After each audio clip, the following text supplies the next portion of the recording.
আমার আল্লাহ বলেন, এ বান্দারা, আমি তোমাদেরকে রিজিকের ব্যবস্থা করে দিলাম।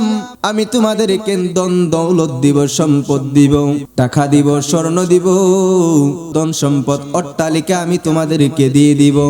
এ বান্দারা, এর ফাঁকে ফাঁকে তোমাদের মাঝখান থেকে, এগুলোর মধ্যখান থেকে আমি তোমাদেরকে একটু একটু করে পরীক্ষা করব। জোরে বলুন আল্লাহু আকবার। রব্বে কারীম বলেন, হে আমার বান্দারা রে, হে আমার বান্দারা, তোমাদেরকে আমি পৃথিবীর জমিনে একমাত্র ইবাদতের উদ্দেশ্যে পাঠিয়েছি। আমি যখন তোমাদেরকে ইবাদতের উদ্দেশ্যে পাঠাইলাম, তোমার রিজিকের মালিক আমি আল্লাহ। আপনারা জোরে বলুন, আমাদের রিজিকের মালিক কে? এই কথার উপরে আমরা সবাই বিশ্বাস করি কি করি না? সবাই করি। বড়ই প্রশ্ন জাগে, আল্লাহ গো, ও আল্লাহ, পাঠাইলা ইবাদতের উদ্দেশ্যে, জমিনের মধ্যে আমাদেরকে পাঠাইলা, ও মাবুদ মাওলা, আবার আমাদের থেকে কি উদ্দেশ্যে, আবার কি উদ্দেশ্যে পরীক্ষা নিবা গো আল্লাহ? ও গো আল্লাহ, পরীক্ষাটা যদি একটু বলে দিতাম। আমার রব বলেন, হে বান্দারা, আমি তোমাদেরকে সম্পদ দিব। কি দিব? আমি তোমাদেরকে সম্পদ দিব। ওই সম্পদ আমি আবার তোমাদের থেকে কেড়ে নিয়ে যাব। কেড়ে? হে বান্দারা, তোমাদেরকে আমি সম্পদ দিব, ওই সম্পদ আমি আবার তোমাদের থেকে নিয়ে যাব। তোমাদেরকে আমি সন্তান দিব, উত্তরাধিকার দিব। একটা সময় আসবে, এই সন্তানগুলো আমি তোমাদের থেকে কেড়ে নিব। এমন একটা সময় আসবে, সব তোমার জন্য সরল সোজা হয়ে আছে, সহজ হয়ে আছে। অনেক সময় আল্লাহ বলেন, ওয়ালা খাউফুন আলাইহিম, তোমাদেরকে পরীক্ষা করব। সেই জিনিসটার নাম হলো ভয় দিয়ে তোমাদেরকে পরীক্ষা করব। আল্লাহ রাব্বুল আলামিন বলেন, আমি তোমাদেরকে এতগুলা পরীক্ষা দেওয়ার কারণ হলো, হে বান্দারা,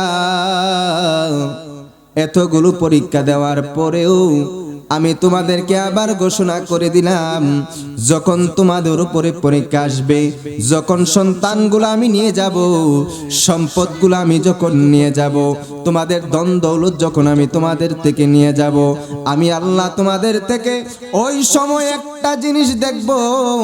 যখন সম্পদ দিছি খুশি হইছিলা, যখন সন্তান দিছি খুশি হইছিলা, যখন তোমাদেরকে আমি ধন সম্পদ দিছি খুশি হইছিলা, আমি যখন তোমাদেরকে অট্টালিকা দিছি খুশি হইছিলা, আবার যখন আমি তোমাদের থেকে এগুলা কেড়ে নিয়ে যাব, ও বান্দারে, আমি তোমাদেরকে আবার পরীক্ষা করে দেখব। আমি এগুলা নেওয়ার পরে তুমি আমার আল্লাহর উপরে কতটুকু রাজি খুশি থাকো। যদি তুমি রাজি থাকো, যদি তুমি খুশি থাকো, ও বান্দারে, ও বান্দা, আমি তোমার উপরে একটা আয়াত নাজিল করে দিলাম। যখন তোমার সম্পদ চলে যাবে, যদি তোমার বন্ধু বান্ধব তোমার থেকে মাইনাস হয়ে যায়, যদি তোমার থেকে টাকা পয়সা চলে যায়, তোমার বন্ধু বান্ধব আত্মীয় স্বজন যদি চলে যায়, তোমার এলাকাবাসীও যদি তোমাকে আর দেখতে না পারে, তোমার পাশে যদি না আসে, আল্লাহ বলেন, ইন্নাল্লাহা মা'আস সাবিরিন।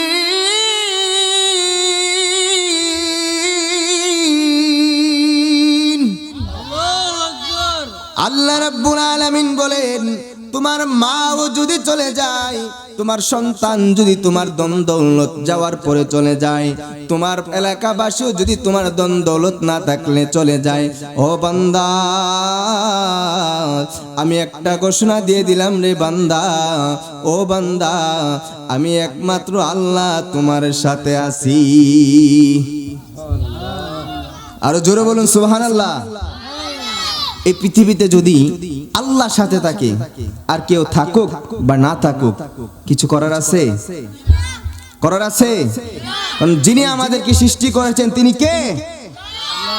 উনি যদি আমাদের পাশে থাকেন, দুনিয়া চলে যাক আমার থেকে, দুনিয়া চলে যাক, আমাদের শুধু একটাই কথা, আমরা আমাদের পাশে যদি আল্লাহ এবং তার রসুলকে পাই, আমাদের এই দুনিয়াতে আর কিছুই দরকার।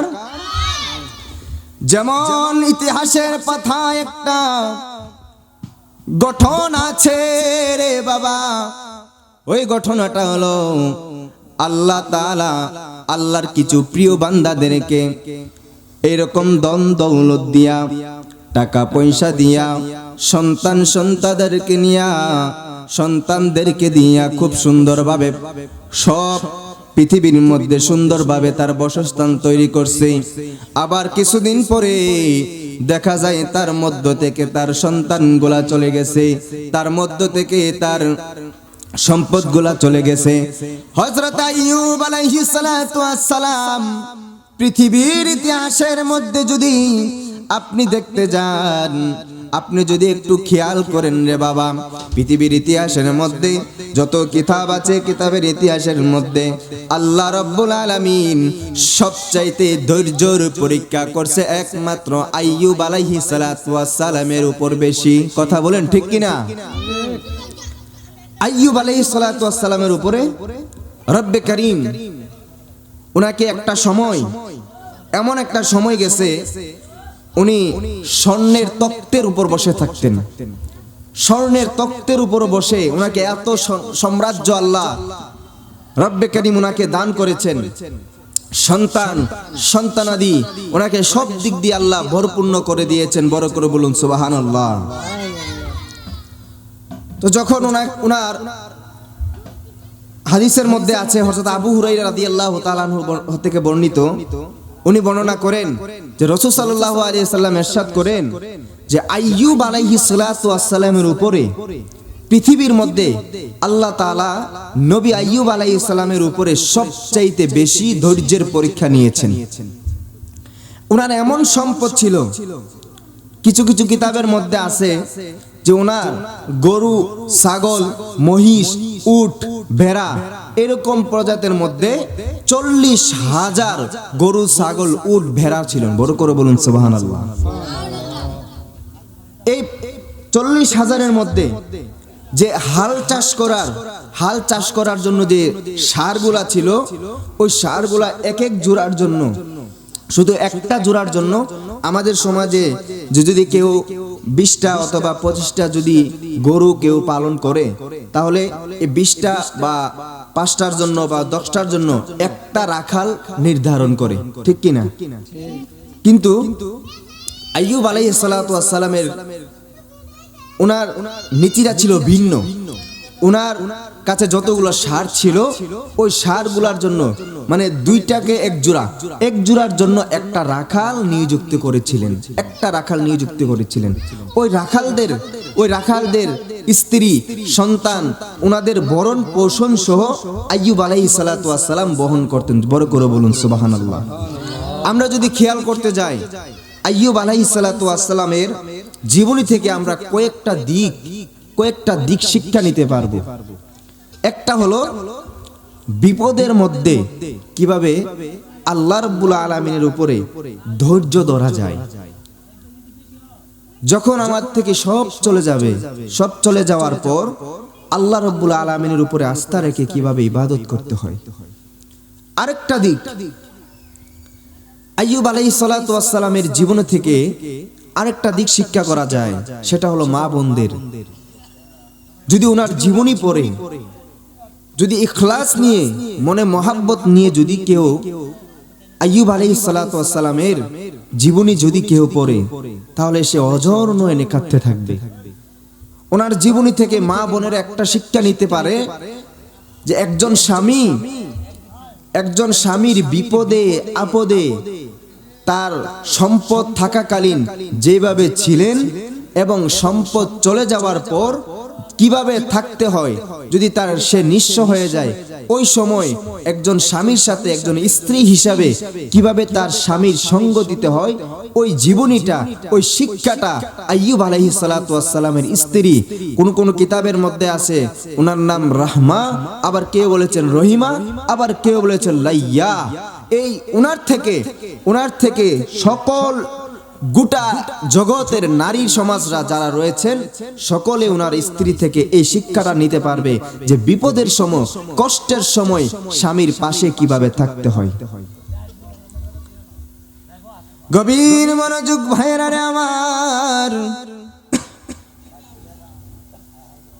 নবিয়ানা আইয়ুব আলাইহিস সালাতু ওয়াস সালাম, উনাকে আল্লাহ রাব্বুল আলামিন এত সম্পদ দান করছেন। কোন কোন রিওয়ায়াতের মধ্যে আসেন যখন আইয়ুব আলাইহিস সালাতু ওয়াস সালাম যখন গোসল করতে যাইতেন, যখন উনি কাপড় খুলতেন, কাপড় খুলে যখন ওনার গোসলখানায় যাইতেন, গোসলের কামরার মধ্যে প্রবেশ করতেন, রব্বে কারীম আল্লাহ আসমান থেকে ওনাকে স্বর্ণের ফড়িং, ওনার কিছু কিছু কিতাবের মধ্যে আছে ফড়িং, আবার কিছু কিছু কিতাবের মধ্যে আছে পঙ্গপাল, স্বর্ণের পঙ্গপাল বা স্বর্ণের ফড়িং ওনার দিকে নাজিল হতো। বড় করে বলুন সুবহানাল্লাহ।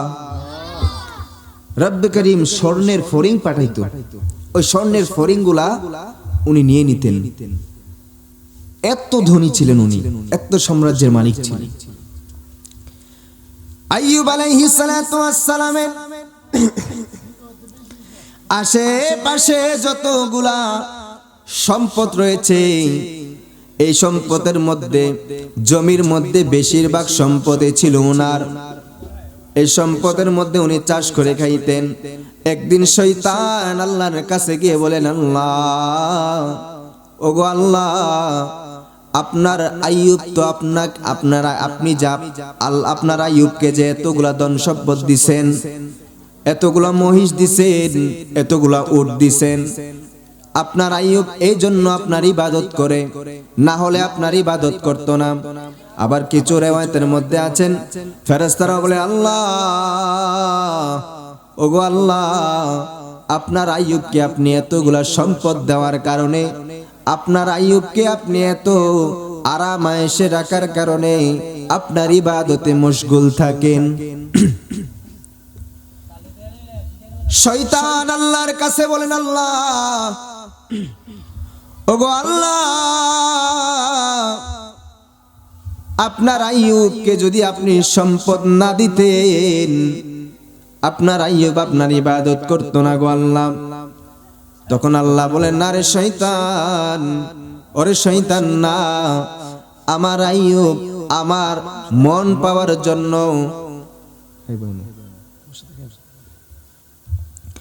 আমার ইবাদত করার জন্য, আমাকে রাজি খুশি করার জন্য একমাত্র ইবাদত করে, আর বাহিরে কোনো উদ্দেশ্য নাই। আমার আইয়ুব কোনো সম্পদের জন্য না। এখন আমার আইয়ুবকে আমি অঢেল ধন সম্পদ দিছি গো, কত সম্পদ দিছি, পুত্র সন্তান দিছি, তাকে অনেকগুলা জমিদারি তাকে আমি দান করছি। ওরে শয়তান, এগুলা যদি আমি না দিতাম, আমার আইয়ুব আমার এইভাবে আমার উপরে ইবাদত করত। আইয়ুব আলাইহিস সালাতু ওয়াস সালামের ব্যাপারে যখন আল্লাহ তাআলা এই কথা বলছেন, বলার পরে শয়তান কৌশলে বলে, আল্লাহ, আপনি তাহলে একটা কাজ করেন, ওনার সম্পদের উপরে আমারে প্রভাবশালী বানায়া দেন, ওনার সম্পদের উপরে আমারে শক্তিশালী বানায়া দেন, ওনার সম্পদগুলো আমি শেষ করে দিব, ওনার সম্পদগুলো আমি ধ্বংস করে দিব।